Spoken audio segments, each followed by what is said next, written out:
BA प्रथम वर्ष की क्लास में सभी का स्वागत है। हम हितोपदेश का अध्ययन कर रहे थे।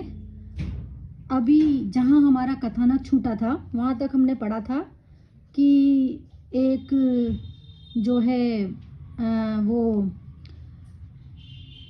एक कौवा रहता है लघुपतक नाम का। वो एक बार जैसे ही सुबह का समय होता है अर्थात चंद्रमा जैसे ही अस्त होने को जाता है तो उस समय वो कौवा जो है वो एकदम से किसी शिकारी को देखता है जो कि हाथ में पाश यानी कि शिकार करने का साधन लिए हुए हैं। देख करके वो थोड़ा सा भयभीत हो जाता है, सोचता है कि पता नहीं आज क्या अनिष्ट होने वाला है। तो जब वो ऐसा सोचता है तो आगे के उसके जो विचार हैं वो इस श्लोक में बताए हैं। शोक स्थान सहस्राणि भय स्थान शतानि च दिवसे दिवसे मूढ़म अविशन्ति न पंडितम। कि शोक स्थान सहस्राणि, कि शोक के स्थान तो हजार हैं और भय स्थान शतानि च, और भय के स्थान भी सैकड़ों हैं। दिवसे दिवसे अर्थात प्रत्येक दिन, दिवसे दिवसे दिन दिन मतलब रोज यानी प्रतिदिन। मूढ़म आविशंति, मूर्ख व्यक्ति को अपने वश में करते हैं। न पंडितम, पंडित व्यक्ति को नहीं। यहाँ पर वो कौवा इस प्रकार से विचार करता है कि जो ये संसार है उसमें शोक और भय, कि हम दुख मना लें और हम भयभीत हो जाएं, जैसे कि उस शिकारी को देख करके वो भयभीत हो गया था। तो इस प्रकार से भयभीत होने के स्थान तो सैकड़ों हैं और दुख मनाने के स्थान जो हैं वो हजारों हैं। पग पग पर भय और शोक विद्यमान रहता है, किंतु वो जो भय और शोक होता है वो अपने आवेश में केवल मूर्ख व्यक्ति को ही लेता है। कहने का तात्पर्य जिंदगी तो चलती रहती है, भय और शोक से युक्त होकर के ऐसा नहीं है कि जिंदगी थम जाए, जीवन थम जाए। तो वो केवल मूर्ख व्यक्ति को ही अपने आगोश में लेता है, क्योंकि उनके पास इस परेशानी से निपटने का समुचित निदान नहीं होता है। लेकिन जो बुद्धिमानी व्यक्ति होता है वो अपनी बुद्धि से इसके उपाय ढूंढ लेता है। कहने का तात्पर्य वो ये सोच रहा है कौवा कि अगर मैं बुद्धिमान हूँ तो मैं इस भय से डरूंगा नहीं और रुकूंगा नहीं, बल्कि मैं एक बुद्धिमान व्यक्ति की तरह इससे बाहर निकलने के लिए कोई न कोई उपाय अवश्य ढूंढ लूँगा। इसके बाद देखिए, उत्थाय उत्थाय बोधव्यम महद भयम उपस्थितम मरण व्याधि शोकानाम मध्य कि मध्य निपतिष्यति। ये इस प्रकार से विचार करते हैं। फिर से वही बात इसमें प्रकट की गई है कि उत्थाय उत्थाय उठ कर से क्या तात्पर्य है कि प्रतिदिन उठकर। दो बार उत्थाय उत्थाय आया ना, कहने का तात्पर्य प्रतिदिन उठ करके। उपस्थितम महद भयम बोधव्यम, महद भयम महान भय, उग्र भय, उपस्थितम बोधव्यम महान भय जो है उत्पन्न हो जाता है।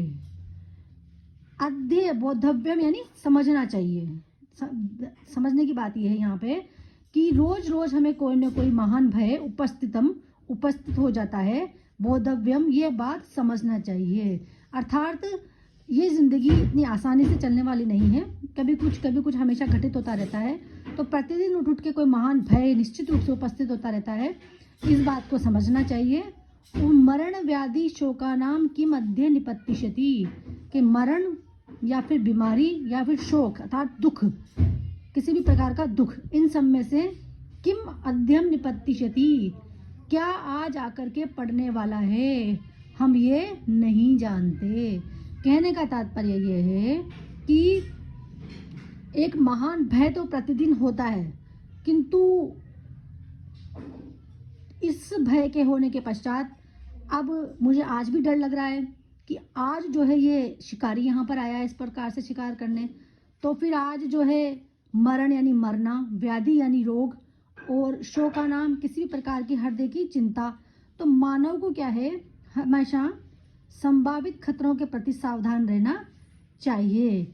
न जाने कहाँ, कब और कैसे कौन सा कष्ट आकर पड़ जाए। ऐसा करने से भय और शोक से वह दूर रहता है। कहने का तात्पर्य, अगर व्यक्ति भय और शोक से दूर रहना चाहता है तो उसे सावधान रहना चाहिए। जैसे कि ये कौवा सावधान हो रहा है क्योंकि वो शिकारी हाथ में शिकार करने के साधन लेकर के आया है। इसके पश्चात,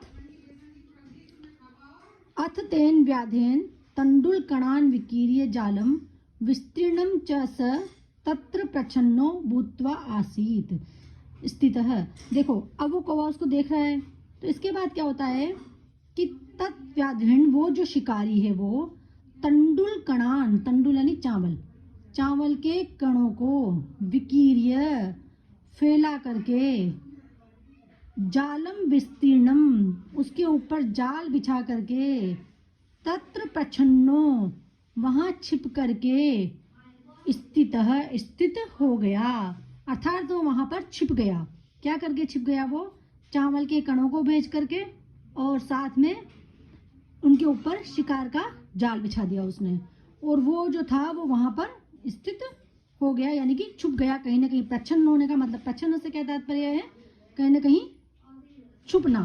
कौन छुप गया कहीं ना कहीं? वो जो शिकारी था वो छुप गया।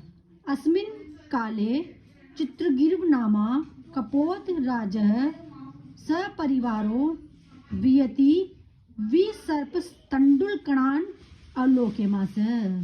क्या अस्मिनेव काले, इस ही समय, जैसे ही उसने वहां पे वो बिछाया उसी ही समय क्या होता है कि चित्रग्रीव नाम का कपोतराज, पक्षियों का एक राजा। देखो, नाम याद रखना, उस कव्य का नाम था लघुपत्नक। अब यहाँ पर एक कबूतर की बात आ रही है, उसका नाम है चित्रग्रीव। चित्रग्रीव नाम का जो कबूतर था वो सपरिवारों, अपने पूरे परिवार के साथ, वियति प्रस्तत तंडुल वियति, आसमान में उड़ते हुए उसने तंडुल कणान अवलोकेमास, किनको देखा? चावल के कणों को देखा। देखो, उस शिकारी ने वहां जाल बिछा दिया, उसने वहां पर चावल के दाने बिखेर दिए और उसके ऊपर उसने जाल डाल दिया, तो ताकि वो है जो देख नहीं पाए, शिकारी जो है उसको, जो पक्षीगण है वो उसको देख नहीं पाए। इस प्रकार से उसने वहां पर बिखेर दिया। और वो जब उड़ रहे थे चित्रग्रीव के साथ, तो उन्होंने उन चावल के कणों को देखा। ततः कपोत राज तंडुल कण लुब्धान कपोतान प्राह। इसके पश्चात उस कपोत राज, कौन था उन कपोतों का राजा? कपोत यानी कबूतरों का स्वामी कौन था? वो था चित्रग्रीव। तो कबूतरों के स्वामी चित्रग्रीव ने तंडुल कण लुब्धान, चावल के कणों के लोभी, यानी कि जो चावल के दानों को खाना चाहते थे, ऐसे कपोतान, ऐसे कबूतरों से प्राह, कहा कि कुतो अत्र, कि इस निर्जन वन में, निर्जन वन में, कुतो, कहाँ से, तंडुल कणानाम संभव, कहाँ से चावल के दाने संभव हैं। कहने का तात्पर्य, उसने कहा कि यह तो एक निर्जन वन है और इस वन में चावल के दाने कहाँ से आ सकते हैं, अर्थात ये जो चावल के दाने बिखरे हुए हैं ये निश्चित रूप से किसी न किसी अनिष्ट के सूचक हैं, क्योंकि इस निर्जन और शांत वन में चावल के दाने कौन आकर के बिखेर सकता है? क्योंकि वो जो कबूतर थे वो उसको खाना चाहते थे, लेकिन चित्रग्रीव चूंकि समझदार था तो वो उनको समझा रहा था कि एकदम से इनको खाने मत जाओ, बल्कि ये सोचो कि एकदम निर्जन वन है, जंगल है, जंगल में किसने चावल बिखेर दिया, तत्नुप्यताम तावत, तो फिर देख लेने दो। कहने का तात्पर्य कि हमें इन्हें अच्छी प्रकार से देख लेना चाहिए। अद्य इदम न पश्यामि भद्रम इदम न पश्यामि, कि ये बात मुझे भद्रम, कल्याणकारी, न पश्यामि, नहीं दिख रही है। कहने का तात्पर्य कि ये जो भी हो रहा है वो मुझे कल्याणकारी नजर नहीं आ रहा है, ये कल्याण की बात नहीं है, मंगल की बात नहीं है।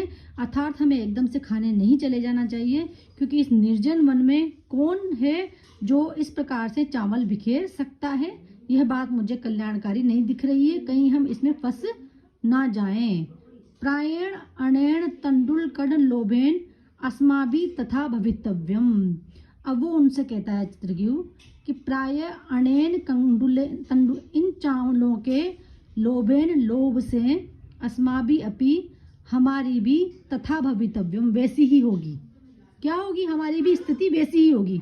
अब कैसी स्थिति होगी ये आगे के श्लोक में बताएंगे। कहानी के अंदर कहानी है इसमें, तो वो चित्रगुप्त उन्हें समझाता है कि अगर तुम उतर गए और जाल में फंस गए तो तुम्हारी स्थिति भी वैसी ही होगी।